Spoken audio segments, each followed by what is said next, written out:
હું છું દેશનું ગ્રોથ એન્જિન ગુજરાત. દેશના જીડીપીમાં 8.2% અને ઇન્ડસ્ટ્રીયલ આઉટપુટમાં મારું છે 17% યોગદાન. દેશમાં કાર્ગો હેન્ડલિંગ અને વર્લ્ડમાં ડાયમંડ પ્રોસેસિંગમાં હું છું નંબર 1.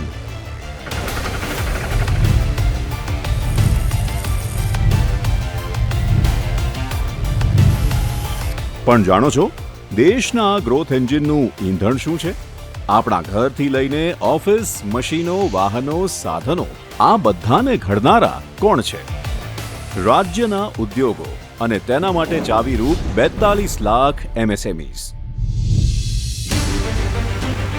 માનો આપણા બધાના વિકાસના બેકબોન છે આ ઉદ્યોગો, જેને હવે વધુ મજબૂત કરવાનો સમય આવી ગયો છે. જ્યારે ગુજરાતે 2047 સુધીમાં $3.5 ટ્રિલિયન અર્થતંત્ર બનવાનો સંકલ્પ લઈ લીધો છે, તો હવે સ્ટ્રેટેજી પણ બદલી છે. આપણા વિઝનરી માનનીય વડાપ્રધાન શ્રી નરેન્દ્રભાઈ મોદીના માર્ગદર્શનમાં અને માનનીય મુખ્યમંત્રી શ્રી ભૂપેન્દ્રભાઈ પટેલ તેમજ માનનીય નાયબ મુખ્યમંત્રી શ્રી હર્ષ સંઘવીના નેતૃત્વમાં ગુજરાત સરકાર જાહેર કરી રહી છે વિકસિત ગુજરાત ઇન્ડસ્ટ્રીયલ પોલિસી 2026. આગામી સમયમાં અમલી થનાર આ પોલિસીનો મંત્ર છે અર્નિંગ વેલ, લિવિંગ વેલ. તો આ સુદૃઢ પોલિસી સાથે ઉદ્યોગોને તેમજ એમએસએમઈઝને એક્સપાન્ડ થવાનો, એડવાન્સ અને ગ્લોબલી કમ્પિટિટિવ બનવાનો ગેટવે મળશે અને કોમન ઇન્ફ્રાસ્ટ્રક્ચર સપોર્ટથી કોસ્ટ ઓફ પ્રોડક્શન ઘટશે. Assured subsidy, one inspection system અને સાથે ટ્રાન્સપેરન્ટ ઇન્સેન્ટિવ ફ્રેમવર્કથી ઇનોવેશન અને રિસર્ચ એન્ડ ડેવલપમેન્ટને વેગ મળશે, જેથી ગ્લોબલ માઇન્ડ્સ પણ આપણાથી આકર્ષાશે. આ પોલિસી હેઠળ ઉદ્યોગો અને એમએસએમઈ માટે કેપિટલ સબસિડી, ઇન્ટરેસ્ટ સબસિડી તથા પાવર ટેરિફ સબસિડી પણ મળશે. આપણા યુવા અને મહિલા ઉદ્યોગ સાહસિકો માટે અઢળક તકો ઉભરશે. ખાસ ફીચર, ચૂઝ યોર ઇન્સેન્ટિવ વધારશે ease of availing incentive, ease of doing business અને સાથે ઇઝ ઓફ લિવિંગને પણ વધારશે, કારણ કે ઇન્ડસ્ટ્રીયલ એરિયામાં બનશે વર્કિંગ વિમેન હોસ્ટેલ અને કામદારો માટે ડોર્મેટરી.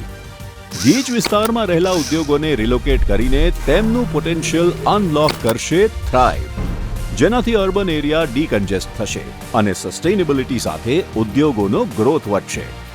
આ નવી પોલિસી ઓન્ટરપ્રેન્યોર્સની એક નવી જનરેશન ઊભી કરશે અને ઔદ્યોગિક વિકાસના નવા ક્ષેત્રોને દિશા આપશે, જેવા કે green energy ecosystem, mobility, critical mineral processing, agro processing, nuclear power equipment સહિતના સેક્ટર્સ અને સિલેક્ટેડ થ્રસ્ટ સેક્ટર્સમાં sports goods and equipments, toys, footwear, drones અને રોબોટ્સ, બધા સેક્ટર્સના ગ્રોથ માટે આ પોલિસી ઘડાઈ છે. દરેક મોટા ઉદ્યોગની શરૂઆત નાના એકમ કે સ્ટાર્ટઅપથી થાય છે અને દરેક સ્ટાર્ટઅપની શરૂઆત થાય છે એક આઈડિયાથી.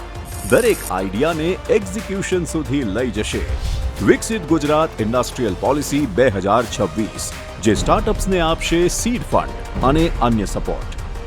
એટલે હવે જ્યારે ગુજરાતનો ઔદ્યોગિક ઇતિહાસ લખાશે, ત્યારે એમાં હશે નવી ઓળખ, નવા ક્ષેત્રો અને નવા પરિમાણોનો વિકાસ. Let us welcome Viksit Gujarat Industrial Policy 2026.